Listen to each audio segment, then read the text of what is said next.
আসসালামু আলাইকুম। আশা করছি আল্লাহর অশেষ রহমতে সবাই খুব ভালো আছেন। আলহামদুলিল্লাহ আমিও খুব ভালো আছি।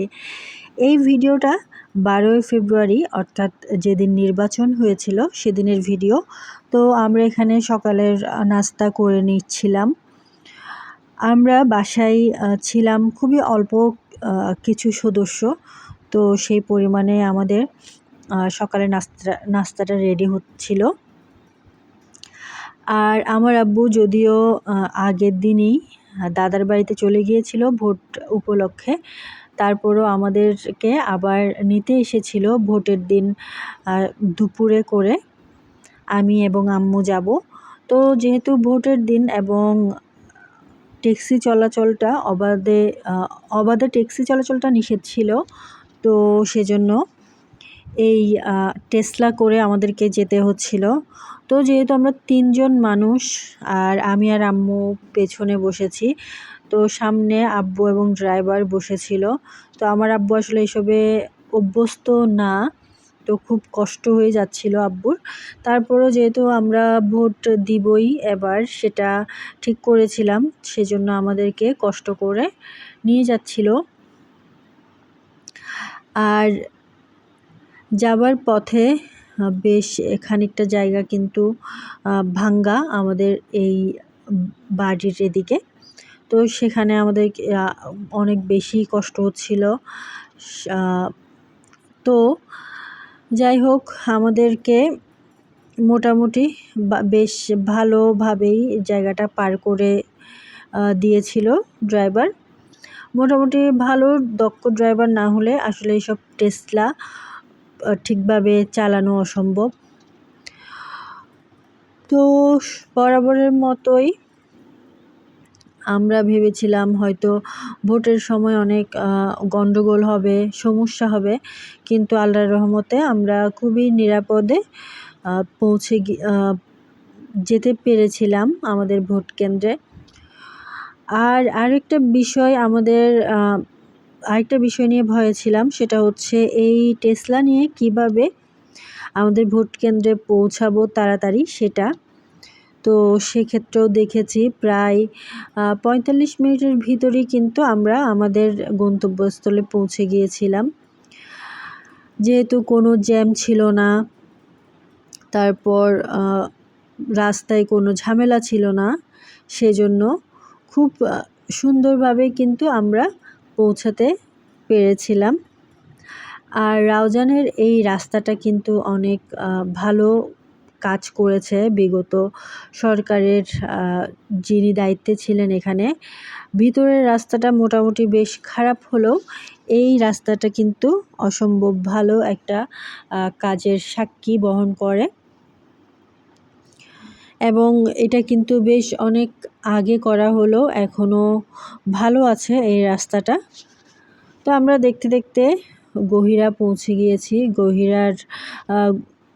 গহিরা গিয়ে তারপরও বেশ কিছুটা আমাদেরকে কিন্তু যেতে হবে আমাদের ভোট কেন্দ্রে পৌঁছানোর জন্য। তো এখানেও মোটামুটি ভিড়টা কম। গহিরা কলেজেও ভোট নেওয়া হচ্ছিল। আশেপাশে মানুষরা যারা ভোট দিতে এসেছে তারা সবাই হেঁটে হেঁটেই ভোট দিতে এসেছে, আবার হেঁটেই চলে যাচ্ছে যাদের কাছাকাছি বাড়ি।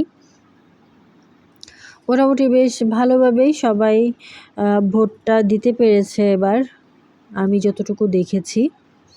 হয়তো আমার দেখার বাইরেও অনেক কিছু থাকতে পারে, কিন্তু আমি নিজের চোখে যা দেখেছি খুবই শান্ত পরিবেশে খুবই ভালোভাবে ভোটটা আমরা দিতে পেরেছি, এবং আশেপাশে যাদেরকে দেখেছি সবাই এটাই বলেছে। একদম যারা নতুন ভোটার, যাদের মাত্র 18 বছর বয়স, এমন ভোটার যেমন ছিল এবার, ঠিক তেমনই 60-70 বছরের ভোটাররাও ছিল। কারণ বেশ অনেক বছর কিন্তু মানুষ ভোট দিতে পারেনি। কেউ কেউ দিয়েছে, বেশিরভাগ মানুষই যারা আমরা সাধারণ মানুষ তারা ভোট দিতে পারিনি।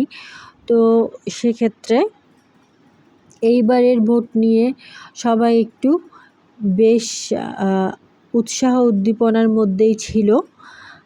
আর খুবই উৎসবমুখর পরিবেশে সবাই ভোটটা দিয়েছে। একসাথে অনেকজনের দেখা হয়ে গিয়েছে একই ভোট কেন্দ্রে এসে, যাদের সাথে হয়তো বেশ অনেক মাস বছর দেখা হচ্ছিল না। তো আবার অনেকে বাবার বাড়িতে এসে ভোট দিতে হচ্ছে বিদায় শ্বশুরবাড়ি থেকে, তারাও বেশ অনেকজন পুরাতন মানুষ একসাথে দেখা হওয়ার আনন্দটা উপভোগ করেছে। তো আমরা এখানে আমাদের এনআইডি কার্ডটা দিচ্ছিলাম। আমার আব্বু গিয়ে আমাদের নাম্বারটা নিয়ে আসছিল। যদিও আমি অনলাইন থেকে বের করে ফেলেছিলাম আমার হাজব্যান্ডের মাধ্যমে যে আমাদের ভোটার নাম্বার কত। তারপরও আব্বু যেহেতু আবার যেহেতু আবারও আমাদেরকে এখানে দেখাতে হচ্ছিল এনআইডি কার্ডটা, তাই আর কিছু বললাম না। আর ওইভাবে আমরা নাম্বারটা সংগ্রহ করে ভোট কেন্দ্রে গিয়েছি। তো এই যে এই ভোট কেন্দ্রটা হচ্ছে আমাদের গ্রামেরই একটা স্কুল। আর আমরা যেহেতু বিকেলে দুপুরের শেষ দিকে গিয়েছিলাম, সেই জন্য অনেক কম মানুষ ছিল। সবাই বলছিল সকালে নাকি অনেক ভিড়, অনেকে সকালে এসে দিতে পারেনি, আবার বাসায় গিয়ে আবারও দুপুরের দিকে এসে ভোট দিচ্ছে। তো আমরা এই যে ভোট কেন্দ্রে গিয়েছি, এটা হচ্ছে আমার আব্বুর করা একটা স্কুল। অর্থাৎ আমার আব্বু পুরো স্কুল করেনি, যারা একেবারে প্রথম স্কুল কমিটিতে ছিল তাদের মধ্যে আমার আব্বু ছিল একজন। তো এরপর আমরা আমার বড় খালামণির বাসা যাচ্ছিলাম। আমার বড় খালামণির বাসা এই স্কুলটা থেকে মোটামুটি বেশ কাছেই, হেঁটেই চলে যাওয়া যায়। তো আমরা সেখানে যাচ্ছিলাম। আর আম্মু আমাদের গাছের শিম সহ কলা এগুলো নিয়ে গিয়েছিল। আর আমার বড় খালু আমাদেরকে নিতে এসেছিলেন। তো সামনে বড় খালু এবং আম্মু হেঁটে যাচ্ছিলেন।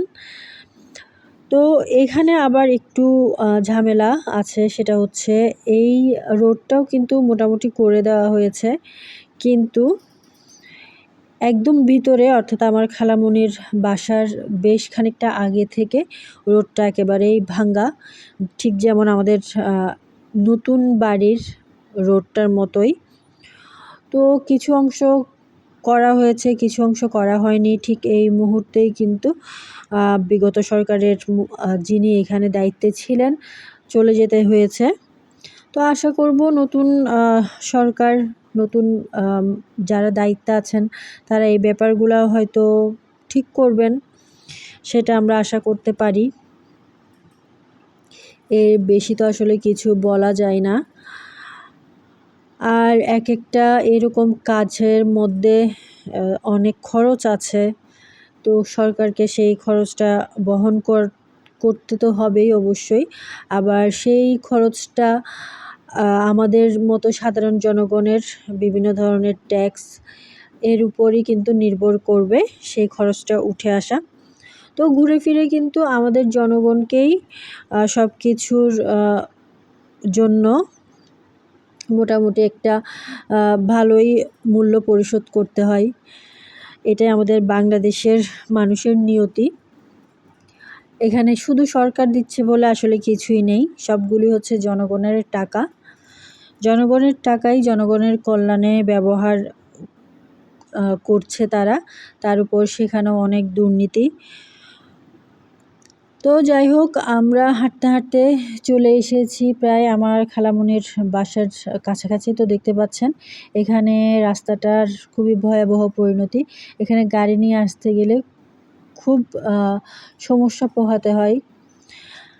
আর খালামণির বাসায়ও মোটামুটি অনেক দিন পর যাওয়া, অনেক দিন বলতে এখানে প্রায় বছরের উপরে হয়ে গিয়েছে খালামণির বাসায় যাচ্ছি।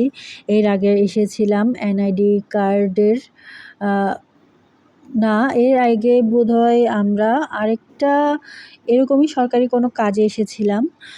তো সেটারও প্রায় 1 বছরের উপর হয়ে গিয়েছে। তো এটাই হচ্ছে খালামণির বাসায় ঢোকার পথ। আর এখানে সাধারণ গ্রামের ঘরগুলো যেমন হয় পুরাতন, সেরকম ঘরও যেমন আছে। তো আমার খালামণির ঘরটাও কিন্তু পাকা করা হয়েছে, সেটাও সেটা তো দেখতেই পাচ্ছেন। তো এগুলো হচ্ছে আগের ঘরবাড়ি ওনাদের, কিছু ভাঙ্গা হয়েছে, কিছু ভাঙ্গা হয়নি তেমন। তো এই হচ্ছে আমার বড় খালাতো ভাইয়ের মেয়ে। তো আম্মু ওকে কোলে নিয়ে বাসার ভিতরেই যাচ্ছিল। আর আমার কাছে গ্রামের সৌন্দর্যটা অনেক বেশি ভালো লাগে। আর এই বাচ্চাদের খুনসুটি দেখতে দেখতে বেশ ভালোই সময়টা কেটে গিয়েছিল, একটা লম্বা সময় আমরা ওখানে ছিলাম। তো এর মধ্যে কিন্তু আমরা খাওয়া দাওয়া শেষ করেছিলাম, সেগুলো আর ভিডিও করিনি, যেহেতু আমরা দুপুরে খেয়ে যাইনি বাসা থেকে, খালামণির বাসায় খেয়েছিলাম।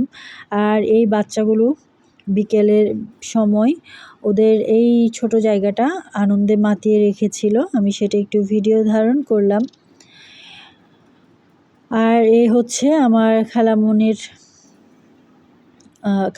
পাশের যারা আছে আত্মীয় স্বজন বা এরকম প্রতিবেশী, তাদের বাচ্চা। তো এরপর আমরা রাত্রে বাসায় এসেছিলাম, খালামণি আমাদেরকে খাবার দিয়ে দিয়েছিল রাত্রের, আর সাথে আমার খালাতো ভাইয়ের আনা এই জিনিসগুলোও দিয়েছিল। তো এই তো আজকের ভিডিওটা আমি এতটুকুতেই শেষ করছি। ইনশাল্লাহ পরবর্তীতে আবারও আপনাদের সাথে নতুন ভিডিও নিয়ে হাজির হয়ে যেতে পারবো। আল্লাহ হাফেজ।